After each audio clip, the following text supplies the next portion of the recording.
Ooh, a raffle. You probably have more chances of being hit by lightning than you do of winning that bike. Aha! You bought a quarter of the tickets. Yeah. And then you bought a third of the tickets off her. Yeah! So what fraction of all the tickets do you have?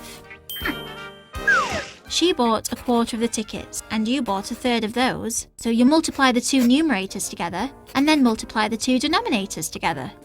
So you have 1/12 of all the tickets. Whereas you had a quarter of the tickets, but you sold a third of them. So you have 2/3 of a quarter of the tickets left. That's 2/12.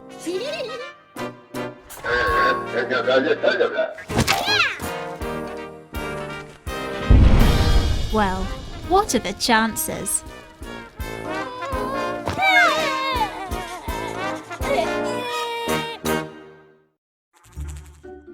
Oh dear, oh dear. Looks like 1/5 of the leaves on your plant has been destroyed. Did you know that when the numerator is 1, that means one part of the whole, and it's called a unit fraction? You know, like 1/4 of an apple, or 1/8 of a pizza. Look, 4 out of 5 of the leaves are fine.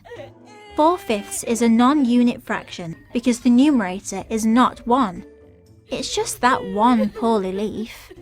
And if you look at both the plants in the room, 9/10 of the leaves are healthy.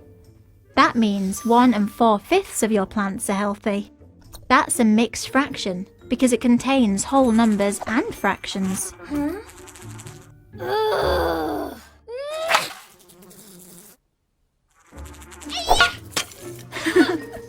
Oh dear.